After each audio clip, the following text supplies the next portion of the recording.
ರಾಜ್ಯದಾದ್ಯಂತ ಸುಮಾರು 6,000 ಅತಿಥಿ ಉಪನ್ಯಾಸಕರು ಯುಜಿಸಿ ಹೊಸ ನೇಮಕಾತಿ ನಿಯಮದ ವಿರುದ್ಧ ತೀವ್ರ ಆಕ್ರೋಶವನ್ನು ವ್ಯಕ್ತಪಡಿಸಿದ್ದು, ಗದಗ ಜಿಲ್ಲಾಧಿಕಾರಿ ಕಚೇರಿ ಎದುರು 9 ದಿನಗಳಿಂದ ಅನಿರ್ದಿಷ್ಟಾವಧಿ ಧರಣಿ ಮುಂದುವರಿಸಲಾಗಿದೆ.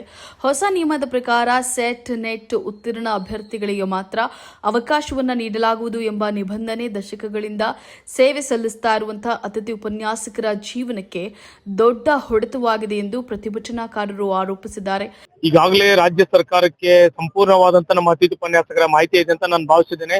ಸುಮಾರು ಏನು ಯುಜಿಸಿ ನಾನ್ ಯುಜಿಸಿ ಅಂತ ಹೇಳಿ ಭೇದ ಭಾವ ಮಾಡದೆ ನಮ್ಮೆಲ್ಲ ಅತಿಥಿ ಉಪನ್ಯಾಸಕರಿಗೆ ಪ್ರಸ್ತುತ ಸೇವೆ ಸಲ್ಲಿಸುವಂತ ಅತಿಥಿ ಉಪನ್ಯಾಸಕರು ಮುಂದುವರಿಸಬೇಕು. ಇಷ್ಟು ವರ್ಷ ಸೇವೆ ಸಲ್ಲಿಸಿ ಏನು ಹೊರಗಡೆ ಉಳಿದಿದ್ದಾರೆ ಅವರನ್ನು ಕೂಡ ಅದು ಕ್ವಾಲಿಫೈಡ್ ಇರಲಿ ನಾನ್ ಕ್ವಾಲಿಫೈಡ್ ಇರಲಿ ಅವರಿಗೆ ನೀವು ಕೌನ್ಸಿಲಿಂಗ್ ಮಾಡಿ ಅಂತ ಈ ಮೂಲಕ ನಾನು ಸರ್ಕಾರಕ್ಕೆ ಒತ್ತಾಯಿಸ್ತೇನೆ. ತತ್ಕ್ಷಣವೇ ಎಲ್ರಿಗೂ ಕೂಡ ಒಂದು ನ್ಯಾಯ ಒದಗಿಸದೇ ಇದ್ರೆ ಮುಂಬರುವಂತಹ ಅನಾಹುತಗಳಿಗೆ ಸರ್ಕಾರನೇ ಹೊಣೆ ಆಗ್ತದೆ ಅಂತ ಈ ಮೂಲಕ ನಾನು ಸರ್ಕಾರಕ್ಕೆ ಆಗ್ರಹಿಸ್ತೇನೆ.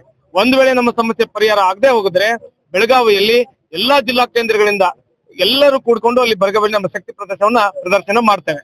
25 ವರ್ಷಗಳಿಂದ ಕರ್ತವ್ಯ ನಿರ್ವಹಿಸುತ್ತಾ ಇರುವಂತಹ ಉಪನ್ಯಾಸಕರು ಕೆಲಸ ಕಳೆದುಕೊಳ್ಳುವ ಭೀತಿಯಲ್ಲಿ ಇದ್ದು ಜೀವನ ನಿರ್ವಹಣೆ ಕಷ್ಟಗೊಂಡ ಕಾರಣ 160ಕ್ಕೂ ಹೆಚ್ಚು ಮಂದಿ ದಯಾಮರಣಕ್ಕೆ ಅರ್ಜಿ ಸಲ್ಲಿಸಿರುವುದು ಆತಂಕವನ್ನು ತಂದಿದೆ. ಹೊಸ ನಿಯಮದಿಂದ ಹಳೆಯ ಉಪನ್ಯಾಸಕರ ಸೇವೆ ಅನುಭವ ಹಾಗೂ ಬದುಕಿನ ಸ್ಥಿರತೆ ಸಂಪೂರ್ಣ ಹಾಳಾಗ್ತಾ ಇದೆ. 6,000 ಕುಟುಂಬಗಳು ಬೀದಿಗೆ ಬೀಳುವ ಪರಿಸ್ಥಿತಿ ಉಂಟಾಗಿದೆ ಅಂತ ಪ್ರತಿಭಟನಾಕಾರರು ಹೇಳಿದ್ದಾರೆ. ಸರ್ಕಾರದ ನಿರ್ಧಾರದ ವಿರುದ್ಧ ತೀವ್ರ ಅಸಮಾಧಾನವನ್ನ ವ್ಯಕ್ತಪಡಿಸಿದ ಉಪನ್ಯಾಸಕರು ನರಗುಂದ ಬಂಡಾಯವನ್ನೇ ಮತ್ತೊಮ್ಮೆ ಬೆಳಗಾವಿಯಲ್ಲಿ ಎಬ್ಬಿಸುವೆವು ಅಂತ ಹೇಳಿ ಎಚ್ಚರಿಕೆಯನ್ನ ನೀಡಿದ್ದಾರೆ. ಸರ್, ನನ್ನ ಹೆಸರು ಶರತ್ ಅಂತ ಹೇಳಿ. ನಾವು ಚಿಕ್ಕಮಗಳೂರು ಜಿಲ್ಲೆ ಕಡೂರಿಂದ ಬಂದಿದ್ದೇವೆ ಗದಗಕ್ಕೆ.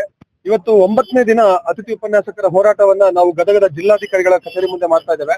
ಕಾರಣ ಇಷ್ಟೇ ಸರ್, ಪ್ರತಿ ವರ್ಷನೂ ಈ ಅತಿಥಿ ಉಪನ್ಯಾಸಕರಿಗೆ ಒಂದು ಭದ್ರತೆ ಇಲ್ಲ. ಪ್ರತಿ ವರ್ಷ ಪ್ರತಿ 3 ಈಗ ನಮ್ಮ ಮೊನ್ನೆ ಸಹ 2 ತಿಂಗಳು ಕೆಲಸ ಮಾಡಿದೀವಿ. ನಿನ್ನೆ ನಮ್ಮನ್ನೆಲ್ಲ ತೆಗೆದು ಹಾಕಿದ್ದಾರೆ. ನಾಳೆ ಏನು ಅಂತ ಹೇಳಿ ಯಾರಿಗೂ ಗೊತ್ತಿಲ್ಲ.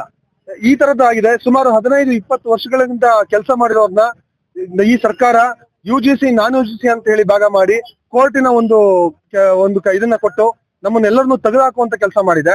ಸುಮಾರು ಇದರಿಂದ 4,000-5,000 ಜನ ಸುಮಾರು 15-20 ವರ್ಷ ಕೆಲಸ ಮಾಡಿ ಹೊರಗುಳಿಯುವಂತ ಒಂದು ಸಂದರ್ಭ ಬಂದಿದೆ. ಹಾಗಾಗಿ ಯಾವುದೇ ಕಾರಣಕ್ಕೂ ಸರ್ಕಾರ ಯುಜಿಸಿ ನಾನ್ ಯುಜಿಸಿ ಎಂದಲೇ ಇಷ್ಟು ವರ್ಷ ಕೆಲಸ ಮಾಡಿದವರಿಗೆ ಒಂದು ಭದ್ರತೆಯನ್ನ ಕೊಟ್ಟು ಎಲ್ರಿಗೂ ಸಹ ಒಂದು ಜೀವನಕ್ಕೆ ಆಧಾರ ಆಗ್ಬೇಕು ಅಂತ ಹೇಳಿ ಈ ಹೋರಾಟವನ್ನ ನಾವು ಮಾಡ್ತಾ ಇದ್ದೇವೆ ಸರ್. ಇದು 9ನೇ ದಿನದ ಹೋರಾಟ. ನಾವು ಇಲ್ಲಿಗೆ ಕೈ ಬಿಡೋದಿಲ್ಲ. ಇದು ಸರ್ಕಾರ ಈ ತಕ್ಷಣವೇ ಇದ್ರ ಬಗ್ಗೆ ಕ್ರಮವನ್ನ ವಹಿಸ್ತಾ ಹೋದ್ರೆ ನಾವು ಬೆಳಗಾಂನಲ್ಲಿ ನರಗುಂದ ಬಂಡಾಯವನ್ನ ಮತ್ತೊಮ್ಮೆ ಬೆಳಗಾಂನಲ್ಲಿ ನಾವು ತೋರಿಸ್ತೇವೆ ಅಂತ ಹೇಳಿ ನಾವು ಈ ಮುಖಾಂತರ ಹೇಳ್ತಾ ಇದೀವಿ ಸರ್. ಸರ್ಕಾರ ನಮ್ಮ ಬಗ್ಗೆ ಎಚ್ಚೆತ್ಕೊಳ್ಬೇಕು. ಇಲ್ಲಿ ಜಿಲ್ಲಾ ಉಸ್ತುವಾರಿ ಸಚಿವರಾಗಿರ್ಬೋದು, ನಮ್ಮ ಸುಧಾಕರ್ ಸರ್ ಆಗಿರ್ಬೋದು, ಉನ್ನತ ಶಿಕ್ಷಣ ಸಚಿವರು ಹಾಗೂ ಮುಖ್ಯಮಂತ್ರಿಗಳಾಗಿರ್ಬೋದು, ನೀವು ಹಿಂದೆ ವಿರೋಧ ಪಕ್ಷದ ನಾಯಕರಾಗಿದ್ದಾಗ ನೀವು ಖಂಡಿತ ನೀವೆಲ್ಲರೂ ಸೇವಾ ಭದ್ರತೆ ಕೊಡ್ಬೇಕು ಅಂತ ಅವ್ರಿಗೆ ಕೇಳಿದ್ರಿ. ನೀವೇ ಈಗ ಆಡಳಿತ ಪಕ್ಷದಲ್ಲಿದ್ದೀರಾ, ಯಾಕೆ ಕೊಡ್ತಾ ಇಲ್ಲ? ನಮ್ಮನ್ನು ಯಾಕೆ ಈ ರೀತಿ ಸಾಯಿಸ್ತಾ ಇದ್ದೀರಾ? ಪ್ರತಿ 2 ತಿಂಗಳಿಗೆ 3 ತಿಂಗಳಿಗೆ ಒಂದು ವರ್ಷದಲ್ಲಿ 4 ಬಾರಿ 5 ಬಾರಿ ಕೌನ್ಸಿಲಿಂಗ್ ಮಾಡಿದ್ರೆ ಒಂದು ನೆಮ್ಮದಿ ಇಲ್ದಿರೋ ಜೀವನ ಮಾಡ್ತಾ ಇದೀವಿ. ನಾವು ಪಾಠ ಮಾಡುವಂತ ಮಕ್ಕಳು ಇವತ್ತು ನಮ್ಗಿಂತ ಮೇಲಿನ ಅಧಿಕಾರದಲ್ಲಿದ್ದಾರೆ. ಆದ್ರೆ ಪಾಠ ಮಾಡೋರು ನಾವ್ ಇವತ್ತು ಬೀದಿಗೆ ಬಿದ್ದಿದ್ದೇವೆ. ಹಾಗಾಗಿ ಸರ್ಕಾರ ನಮ್ ಬಗ್ಗೆ ಏನಾದ್ರೂ ಒಂದು ಸೂಕ್ತ ಕ್ರಮವನ್ನು ತೆಗೆದುಕೊಳ್ಳಬೇಕು ಅಂತ ಹೇಳಿ ನಾವಿವತ್ತು ಇಲ್ಲಿ ಹೋರಾಟವನ್ನ ಮಾಡ್ತಾ ಇದೀವಿ.